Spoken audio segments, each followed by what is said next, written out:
नमस्कार, मैं हूं आपके साथ अनुष्का राय और आप देख रहे हैं दिस टाइम। कोडरमा सांसद सह स्कूली राज्य शिक्षा मंत्री व जमुआ विधायक ने संयुक्त रूप से आज 4 सड़कों का शिलान्यास किया, जिसमें रेम्बा धनवार रोड मरम्मती करोड़ों की लागत से होने वाली है। इस तरह की मरम्मत होने से हजारों लोगों को आवाजाही में सुविधा होगी। कार्यक्रम को संबोधित करते हुए कोडरमा सांसद अन्नपूर्णा देवी ने कहा कि केंद्र सरकार द्वारा कई महत्वाकांक्षी योजनाएं चलाई जा रही है। कहा कि भाजपा के कार्यकर्ताओं को जनता को जागरूक करने की जरूरत है ताकि केंद्र सरकार द्वारा चलाई जा रही योजनाओं का लाभ उठा सके। उन्होंने बताया कि राज्य में जब रघुवर दास की सरकार में 24 घंटे बिजली मिलती थी, जैसे ही सरकार बदली विकास का पहिया थम गया। कार्यक्रम को संबोधित करते हुए जमुआ विधायक केदार हाजरा ने कहा कि खतियानी जौहर यात्रा सिर्फ दिखावे के लिए की जा रही है। राज्य सरकार ने घोषणाएं की हैं, एक भी पूरी नहीं कर पाए।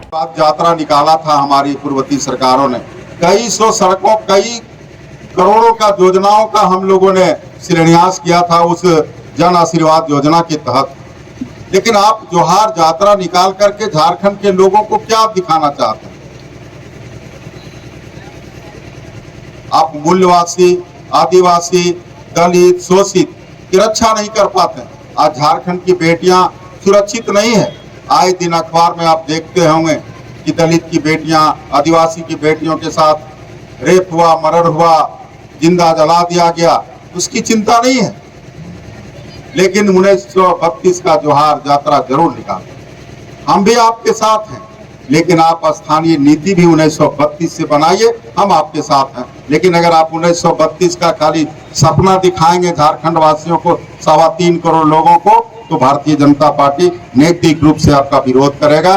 क्योंकि यहाँ रोजगार चाहिए, यहाँ नौकरी चाहिए, इसीलिए भारत सरकार ने स्किल विभाग बनाकर इलाहाबाद, नाथराडी से बांसडी और भूपतडी से मिडिल हारोडी होते हुए मिडिल स्कूल बलगो, और एक है धनवार। 22 किलोमीटर सड़क का आज माननीय सांसद महोदया के कर कमलों द्वारा शिलान्यास हुआ है। और ये लागत 8 करोड़ के लागत से ये सड़कें बन रही है। और ये सड़कें वास्तव में चलने लायक नहीं था, पुल टूटा हुआ था। सोशल मीडिया में कई कमेंट्स आता था। हम लोगों ने बार बार कहा कि सड़क टेंडर हो गया है, लेकिन लोग विश्वास नहीं कर रहा था। तो हमने कहा कि हम सभी भारतीय जनता पार्टी के लोग जो कहते हैं वो करते हैं, ना कि हेमंत सोरेन जी ने जो कहा लिखा है बड़ा बड़ा होर्डिंग में, मैं जो कहता हूं वो करता हूं, लेकिन एक भी काम नहीं किया। उन्होंने कहा कि सरकार बनेगी तो बूढ़ा बूढ़ी के लिए हम अलग से घर बना देंगे, युवाओं को 7,000, जो स्नातक होगा उसको 5,000, जो स्नातकोत्तर होगा, जो MA होगा, उसको हम 7,000 देंगे। किसी को नहीं दिया। बोला जितने पारा मेडिकल्स हैं, अनुबंध कर्मी हैं, मैं उनको रेगुलाइज करूंगा, नहीं किया। लेकिन भारतीय जनता पार्टी ने जो कहा कि हर गरीब के घर में अनाज पहुंचेगा, हर घर में रोशनी पहुंचेगा, वो देश के यशस्वी प्रधानमंत्री ने वो काम करने का काम किया। अभी दायित्व है कि जो भी क्षेत्र की समस्या है उसका समाधान करना, और उसके लिए प्रयास भी हम करते हैं। लेकिन आप ये भी जानते हैं कि सरकार की हमारी बाध्यताएं हैं। राज्य में हमारी सरकार नहीं है, और राज्य में जब अपनी सरकार नहीं होती, हम जो डबल इंजन की सरकार की बात करते हैं, तो डबल इंजन सरकार में यही फायदा है कि दोनों जगह जब अपनी सरकार होती है तो बहुत सारा काम जो भारत सरकार करना चाहती है राज्य सरकार के माध्यम से, उसका हम राज्य में, उसका क्षेत्र में काम करा सकते हैं। लेकिन अभी समस्या हो रही है, भारत सरकार के पास पैसा पड़ा हुआ है, भारत सरकार राज्य को पैसा देती है, लेकिन राज्य सरकार की इच्छा शक्ति नहीं है कि हम काम करें। अभी नल जल योजना के बारे में चर्चा कर रहे थे। नल जल योजना के तहत 2024 तक जो माननीय प्रधानमंत्री जी का लक्ष्य है कि 2024 तक हर घर को शुद्ध पेयजल पहुंचाएं।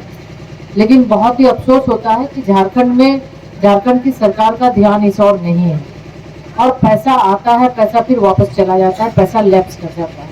यही अगर दूसरे राज्य का अगर हम देखें तो दूसरे राज्य में जो भी टारगेट मिलता है, टारगेट से ज्यादा वो कोशिश करता है कि पैसा मिले।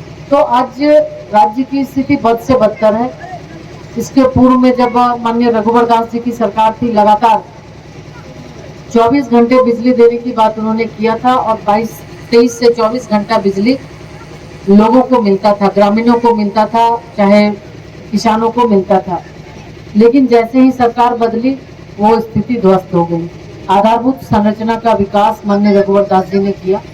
पावर ग्रिड के साथ साथ पावर सब स्टेशन का निर्माण हो और उसके साथ ही साथ सड़कों का जाल भी उन्होंने बिछाया। और उसके साथ ही क्योंकि दोनों जगह अपनी सरकार थी, तो जो भारत सरकार की योजना जो शुरुआत हो रही थी, राज्य में भी उस योजना की शुरुआत होती है और अच्छे ढंग से है उसको यहाँ इम्प्लीमेंट करने का प्रयास करते हैं। और आज आप देखे होंगे लगातार देश के प्रधानमंत्री आदरणीय नरेंद्र मोदी जी के नेतृत्व में जो सरकार है, सरकार के माध्यम से माननीय प्रधानमंत्री जी की जो सोच है, जो मंत्र है सबका साथ सबका विकास, उस मंत्र के साथ काम करते हैं। न कोई भेदभाव, न कोई परेशानी, बल्कि ये सोच है कि हर लोगों को आज़ादी के बाद जिन्हें अवसर नहीं प्राप्त हुआ, उन दूर सुदूर गाँव में जहाँ विकास नहीं पहुँचा, वैसे लोगों तक हम विकास पहुँचाना।